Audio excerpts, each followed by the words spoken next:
BBOR, Black Box Online Radio, coming to you from West Virginia at heart and from around the globe. And hello everybody, today is Friday, another Cooper Friday. Welcome to the show. How's everybody doing?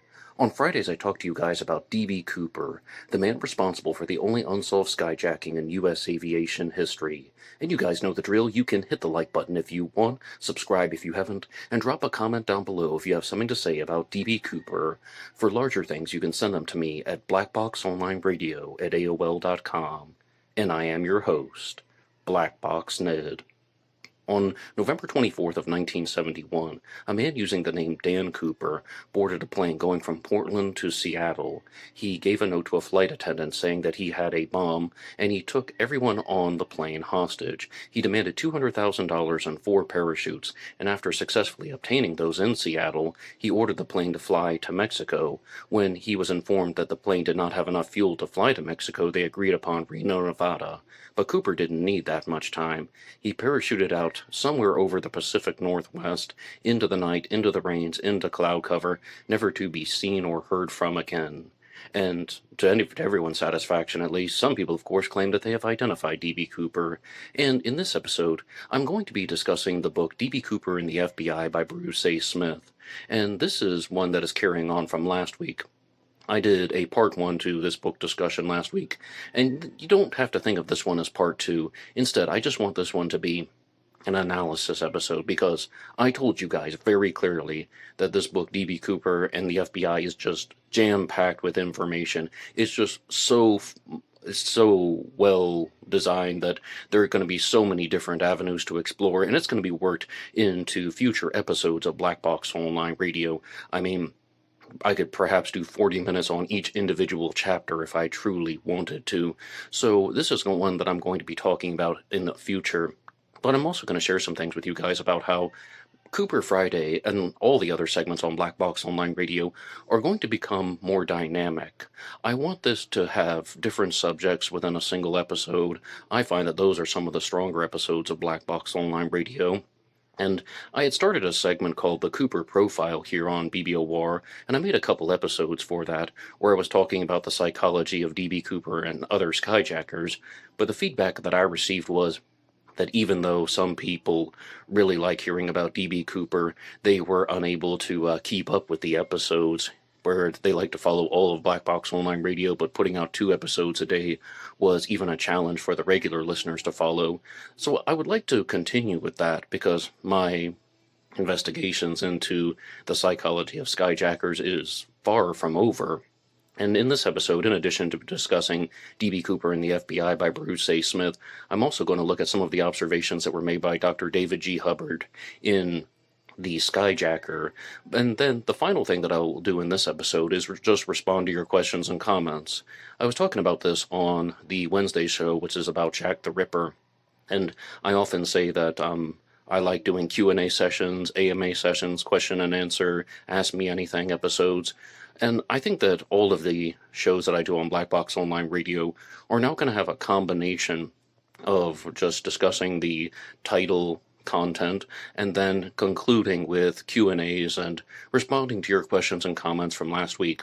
So please stick around to the end, and I will respond to your comments. And I think that this is a very, very appropriate episode to do so with, because last week I was talking about the book D.B. Cooper and the FBI, and now we are continuing with D.B. Cooper and the FBI by Bruce A. Smith. This book is perhaps a journalistic attempt at looking at how the FBI investigated the D.B. Cooper case. It's not just saying, aha, I have solved the D.B. Cooper mystery. Instead, it is looking at the thought processes that went into the investigations, how the investigations were conducted, and also there are many, many stories of what was happening when D.B. Cooper was on the plane back in 1971. And here's a statement, though, from Bruce A. Smith in the book that I'm going to phrase into a challenge question. And Bruce Smith said, perhaps the most bizarre part of the D.B. Cooper mystery was the murder of Earl Cossey in 2013. He's even referred to as a parachute expert in the book, but Earl Cossey is the man who packed the parachutes for D.B. Cooper, the ones that were used by D.B. Cooper on the plane back in 1971, and ultimately Earl Cossey went on to be murdered, and I do have a standalone episode about him where Darren Schaefer of the Cooper Vortex appeared on Black Box Online Radio, which I invite you to listen to. But I want to ask this as a challenge question to the audience. What is the most bizarre aspect of the D.B. Cooper case, in your opinion? And that is an opinionated question, no right or wrong answer. And there's several different things that I could think about just from reading this book, D.B. Cooper and the FBI. One of them, and by the way, I'm going to save my true response for the end. One of them was that 900 people have confessed to have been D.B. Cooper. Over 900 people have confessed to have been D.B. Cooper. And I first thought that that was my immediate go-to, but then I realized, sometimes people are going to confess to crimes that they didn't commit, and we know that most of them are liars because they can't all have been D.B. Cooper. And then another thing that stood out to me was that D.B. Cooper composite sketches are all horribly different. You have composites A and B and C and the hoodlum sketch, and these things just do not look like the same person, in my opinion, not even close, but they all are of the same person, but that's still not the most bizarre. Of course, composite sketches are going to come out differently. My true answer, what is the most bizarre aspect of the D.B. Cooper case? That D.B. Cooper did not get captured, because there were other Skyjackers out there, and they were all caught. What do I say at the beginning of every episode of Cooper Friday?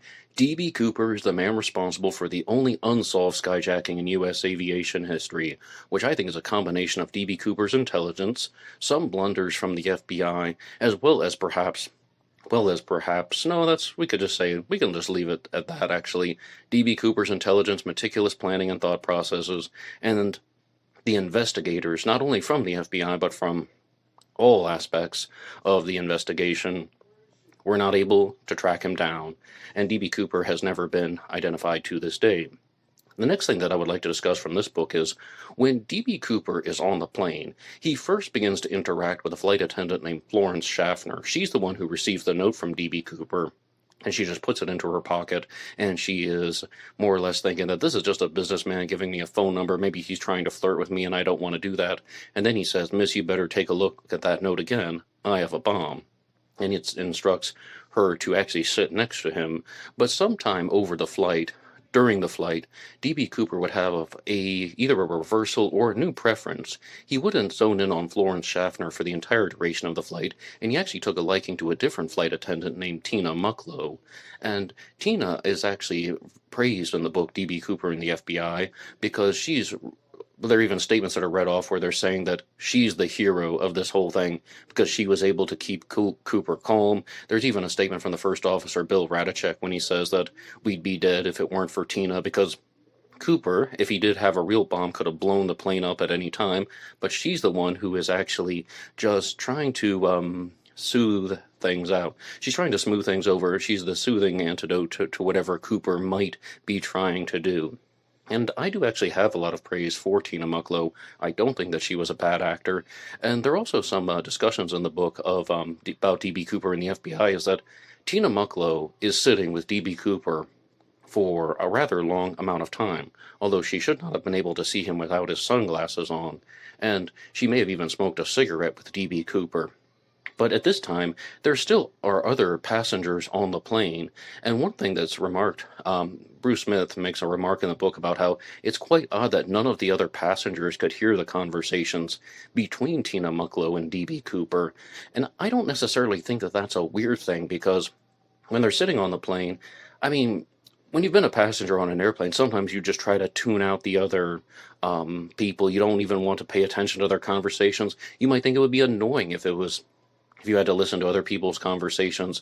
So I don't think that people would have been paying attention completely. And also, some people just don't have very loud or deep voices. I have a relatively deep voice, and this was horrible back in school, because when I say things in my normal speaking voice, you can hear it on the other end of the room. And some people even call me out on this in my adulthood. When I'll just be talking in a way that I think is normal, my voice just carries everywhere. Yeah, but some people are the exact opposite. Their voices don't carry at all. You might even be 6 inches away from them and it's still hard to hear. So I don't find it too shocking that none of the other passengers were paying attention to their conversations or knew what was going on, because we have to remember that D.B. Cooper gave the note to Florence Schaffner, and he didn't exactly try to say anything that would have alarmed other people. The other passengers on the plane didn't even know that this was a skyjacking until after the plane had touched down in Seattle. So they wouldn't have had a very large need to pay attention to everything that was discussed. And then there is also something, though, that is discussed in the book D.B. Cooper and the FBI that I thought was particularly interesting, and this related to perhaps some mischievous things that could have been done by the pilots. Did they alter the flight path? Because when I talk about the drop zones and even the flight path that was used, but also where did D.B. Cooper land, when did he jump out of the plane? A lot of you guys in the comments section saying, hey, don't even bother looking at those alternative theories. We know the flight path, Victor 23. We know the path that the pilots should have been using when they were flying southbound. And I completely admit that that's what's on the books. Now, some people out there believe that there was a different flight path. Maybe Eric Eulis is one of the louder voices in the vortex about that. But one thing that's almost even just asked as a question to the reader is, did the pilots do something mischievous where they were flying over particularly rugged terrain of the Pacific Northwest, such as the Cascade Mountains? And they wanted to put D.B. Cooper in a situation where if this guy is going to jump, well, he skyjacked their plane, they're going to do this as a form of payback. They're going to do this as a form of revenge. And they're going to make him jump in a place that would have been absolutely terrible for landing. And part of me was thinking about, well, now, how would they be able to do that? Because D.B. Cooper said he wanted to fly to Reno, first Mexico, then they agreed upon Reno. How would they have known that he was going to jump over the Cascade Mountains? How would they have known if he was going to jump over southern Washington if he said that he wanted to go to Reno? So this is also discussed in the book D.B. Cooper and the FBI, where Bruce Smith mentions that D.B. Cooper had this conversation with Tina Mucklow where he's telling her that she can go and wait in the cabin when he is lowering the back aft staircase, and she's worried that she's going to be sucked out into the blast, so to speak. And D.B. Cooper says, no, she won't have to worry about that because the cabin has been depressurized, which was one of Cooper's demands or requests. So this means that they would have a pretty good idea that D.B. Cooper was about to jump at a certain point, or he was relatively close to jumping. And I know that there are these alternative theories out there that he told Tina to wait in the cabin, and he actually stayed on the plane until they got to northern Nevada. I think that that's highly, highly improbable because of the pressure bump that they felt and experienced when D.B. Cooper jumped out of the plane. So, I mean, I've said this many times on Cooper Friday. I think D.B. Cooper jumped over southern Washington.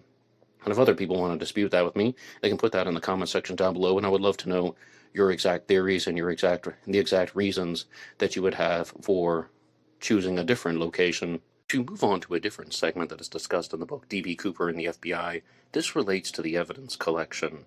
And it focuses on the cigarettes that were smoked by D.B. Cooper, because some people would have expected that, even though they didn't know about DNA back in 1971, that could have been one of the strongest sources of DNA that could actually be used to identify D.B. Cooper.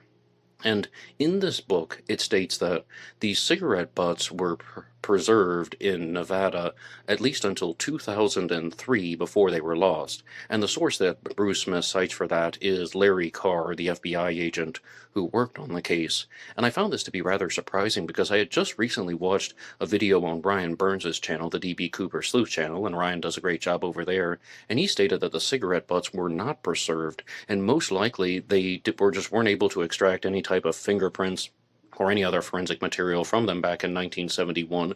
The Cooper skyjacking occurred in November, of course, November 24th, Thanksgiving Eve, and then the cigarette butts were most likely destroyed in December of 1971. So that's a bit of a contrasting statement that the cigarettes actually were preserved until 2003, but then they were lost, or at the very least, they should have been preserved until 2003, but they are just lost. And I think that the most widely accepted statement is the cigarettes are no longer accounted for. We simply do not know about them. But one of the bigger things that they could actually find is the hair slide. And this is one that I've touched upon from the beginning because the hair slide appears to have never been destroyed. It has simply been lost. When D.B. Cooper put his head against the back headrest, he left behind a hair. And something like that could be very, very valuable for trying to identify D.B. Cooper. And in D.B. Cooper and the FBI, there's also a discussion on the tie that was left behind, D.B. Cooper's tie and the metallic particles. And I think something like the cigarettes or the hair would be so much more valuable than the tie and just looking, oh, well, there are things like titanium and aluminum and antimony on D.B. Cooper's tie. I think something like DNA evidence from something that Cooper actually handled is perhaps going to be one of the ways that this case can be solved. But I would love to know what you guys think. And I told you guys in this episode I was also going to be discussing the book The Skyjacker by Dr. David G. Hubbard, and he is a psychiatrist who wrote 2 books on skyjacking and the psychology of skyjackers because he wanted to look at case examples and almost actually see if there's some type of syndrome that is going on with these people. And because this stuff is about psychology, it is very, very abstract at times, and part of me was just thinking about some of the questions that are asked in the book, The Skyjacker. Well, why would somebody commit a skyjacking? Okay, well, some guy gets on a plane, he says he has a bomb, he makes demands, one of the demands is money, and then he tells the pilots to take off, and he jumps out with a parachute with the money. That's really all there is to it. And when I first learned about the D.B. Cooper case, that's mostly what I thought was going to happen. That's mostly what I thought the entire thought process was. Somebody wanted money, and this was a way to do it. It all goes back to Richard Floyd McCoy and his criminological paper from BYU. When Richard McCoy was a student at Brigham Young University, he was writing a paper on the countermeasures or security measures that they could use to stop skyjackings, and his ultimate conclusion was, wait a second, no, you can't really put in any countermeasure to stop a skyjacking at the time. At the time, this is back in 1971-72. So in then 72, Richard McCoy launched his own skyjacking, and he would have been successful if it weren't for several different blunders. But in the book The Skyjacker, Dr. David G. Hubbard talks about how there are different levels of thought that people would experience, and he believes that most of the skyjackers were underperformers in life who were trying to do this not only for the money, but also for the thrill of it. Specifically, there's a chance that they're going to die. They're almost, they're defying gravity, but then they're defying the emotional gravity. And because they know that they're putting themselves in this dangerous situation, they are defying the social conventions. That's one thing. And also, because they are on an airplane, they are above the earth, literally and metaphorically speaking, almost like they're on this cloud of ecstasy where they're just above everything. And again, these people who are underperformers in life, who do not do very well, who do not have a lot of accomplishments, they are simply trying to elevate their own sense of self-worth, elevate their own sense of, I'm trying to find a word that is not ego. Maybe we can just, their own sense of self-satisfying nature.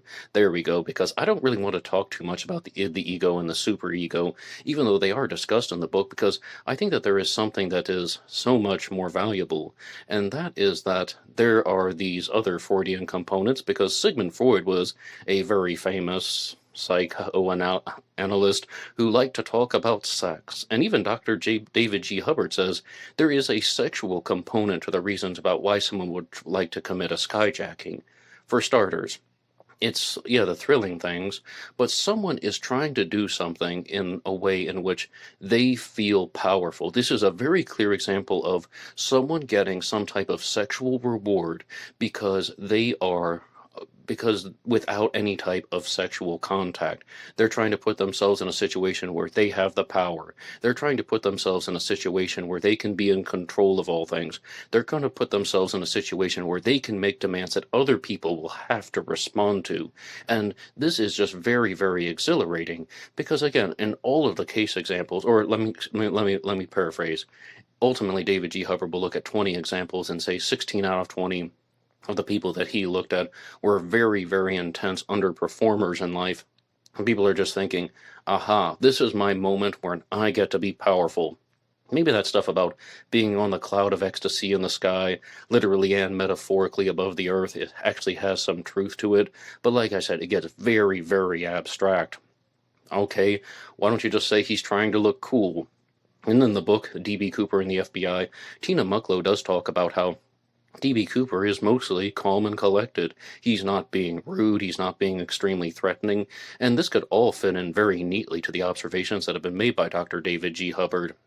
But I'm going to keep going through the book, The Skyjacker, and I think that it's always going to be more fascinating to look at how people are going to be analyzing the hard facts, how people are going to be analyzing the other case studies, as opposed to just talking in these metaphorical ways, defying emotional gravity. I can see where there's some truth to that, but it really just expands upon very obvious statements. It's taking an obvious statement and unwinding it. All right, the guy wanted money. He wanted to jump out of a plane and look cool. Yes, there's the thrilling aspect. Yes, there's the power tripping aspect. And yes, there's the thing, oh, I'm smarter than you. I launched this plan where I'm not going to get caught. So I think that that's pretty much everything that Dr. David G. Hubbard said in the most recent chapter of his book, The Skyjacker, that I was reading. But he does have a lot of hard discussions.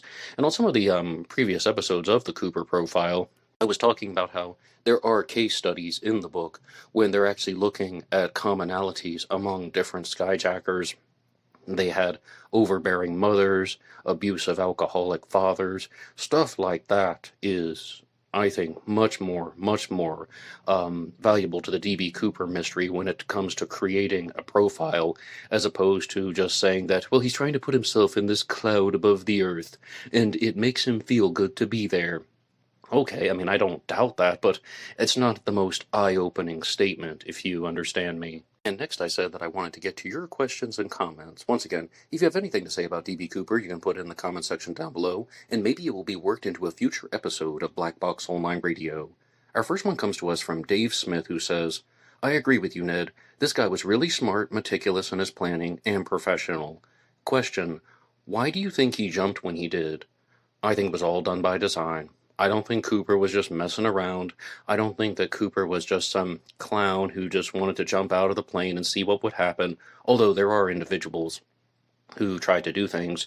And again, going back to David G. Hubbard's book, he talks about how one of the skyjacking case studies involved someone who was fairly suicidal. And I don't really see any of that with D.B. Cooper. I mean, I just think there's insufficient evidence.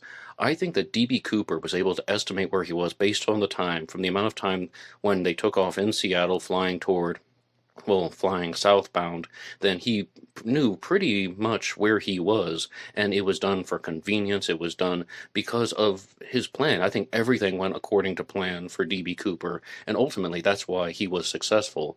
I said it's bizarre that he was successful only because so many other people were busted. Another thing, though, that is mentioned in both the Skyjacker and D.B. Cooper and the FBI is that one destination for Skyjackers was actually Havana, and a lot of them wanted to fly to Latin America, not only Cuba and Havana, but Mexico for D.B. Cooper, and Honduras also comes up. But with the D.B. Cooper being on the plane, in D.B. Cooper and the FBI, there's actually a conversation that's discussed where Tina Mucklow is talking to D.B. Cooper, and she tells him, you know, if you're trying to go to Havana, Northwest Orient doesn't fly to Cuba, and again, she's just trying to keep the light atmosphere so Cooper doesn't detonate the bomb. Just sharing that. But why do you think he jumped when he did? He knew exactly where he was, and he was following the plan. And last week on Cooper Friday, I was talking about a comment that I said I meant half-heartedly, but D.B. Cooper was wearing what has been described as a dark suit in the book, D.B. Cooper and the FBI. Some people say it was a brown or rust-colored suit, and he had a black tie, and then a dark overcoat, which was also most likely black. And he jumped with the overcoat, which was a raincoat. But the comment that I made was from Pat Bolin, when she said, this guy was not married because his wife wouldn't have sent him out of the house with a brown suit and a black tie. And I said I meant it half-heartedly, but then I began to think about it. You know, maybe she would have a point. His wife might have made some comment about that. And Philip Howard says, a brown suit proving that he was single is ridiculous. It's looking at past crimes through the lens of modern sensibilities. This happened in 1971. Brown, blue, and all kinds of other colors were common at the time. Just do a quick Google image search of the 60s and 70s suits. Absolutely, absolutely. That statement was not meant to be taken 100% seriously. Of course, a married man can walk out of the house with a brown or rust-colored suit and a black tie, and also individual variation. Some women might not even care that their husband is walking out like that. Not everybody has those types of attention to details. And of course, we have our most important comment here from PD Flyer, who says, I believe that you are overlooking several of the thoughts, and that is why question how he got to the airport. And it's obvious that he was familiar with Seattle when he walked into Portland. He had gotten to Portland by another vehicle or a flight. Now, I mean, he definitely got to the airport most likely by some vehicle, right? Eventually, he's going to be taking a vehicle around Portland. Now, did he get there on another flight? That'd be really interesting, actually, because we have to remember, prior to DB Cooper boarding the plane going from Portland to Seattle, we don't know what he was doing. We don't know where he was. I mean, he purchased the ticket at the in Portland. That's how he gave the name Dan Cooper. So we know he did that, but could he have not have been on another plane wearing some type of other disguise? That's actually a really interesting observation.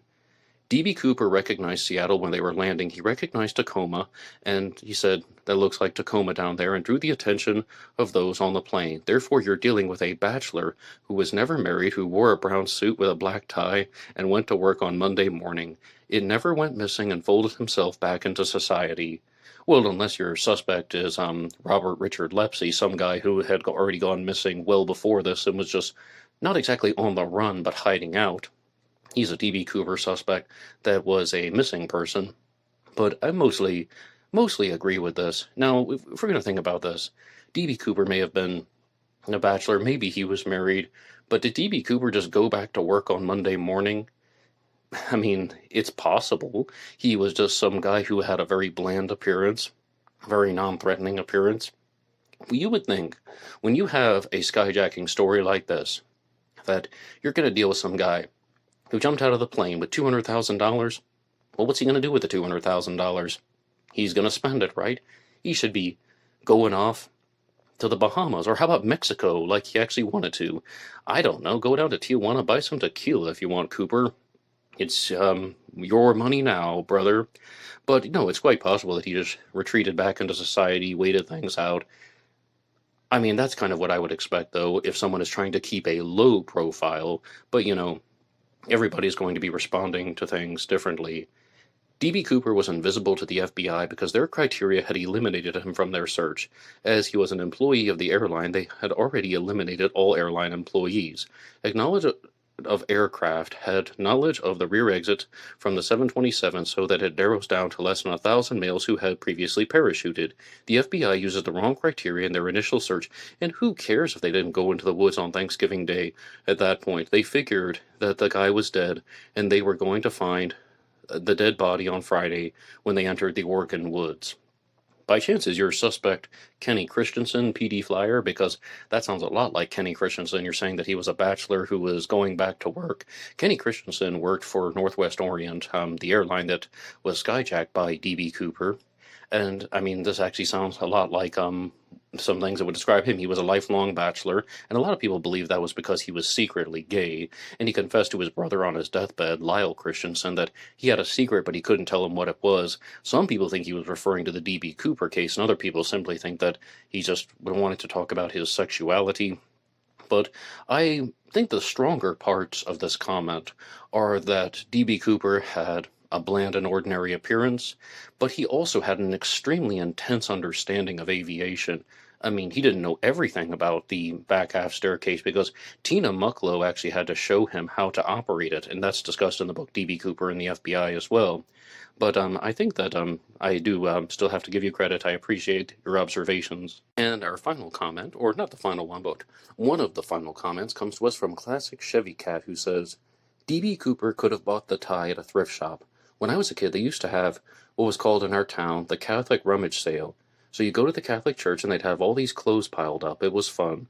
Note, if you've already suggested this, sorry, I'm distracted. The market.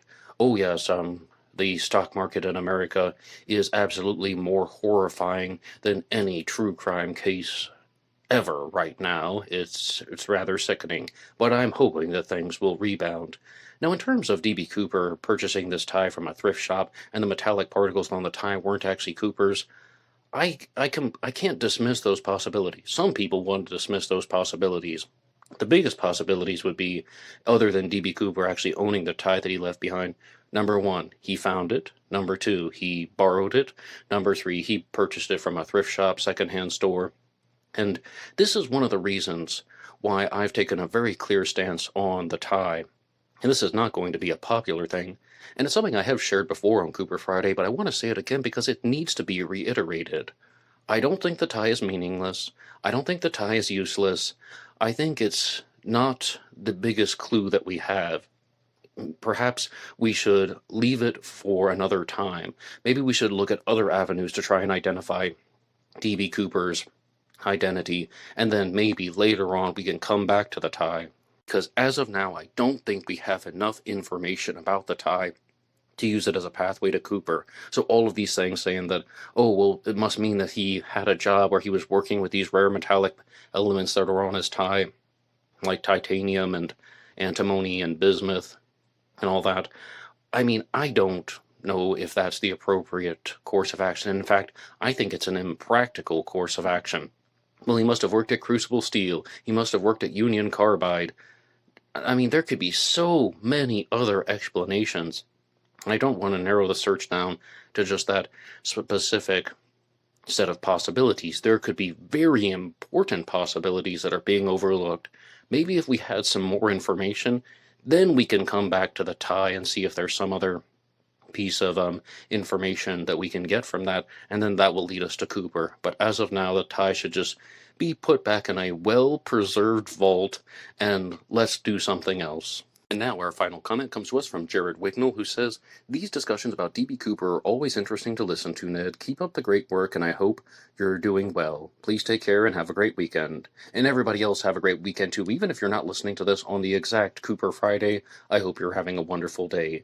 And that will conclude this episode. As I said, I haven't talked about everything in the book D.B. Cooper and the FBI by Bruce Smith, but I'm hoping that these episodes are going to have combinations of different books, different subjects, as well as the Q&A sessions all within a single episode. And again, you can drop any comment you want down below. You know where to write the show, blackboxonlineradio@aol.com. You can also get me on Facebook. My personal Facebook name is Ned DeHaan. There's also a Black Box Online Radio Facebook page, and I have blackboxned88 on Instagram and TikTok, and I use those pages to upload shorts and reels that come out Monday through Friday, mostly talking about serial killers, but any subject is fair game.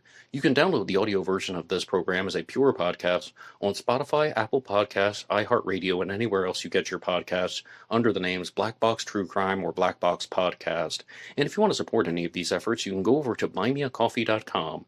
Buymeacoffee.com/blackboxned88 allows you to make a donation or a contribution to help support the show, and anybody who makes a donation will get a shout out on Zodiac Monday. And I'll be seeing you guys over there for a new episode about the Zodiac Killer. That's all for me now. Until next time.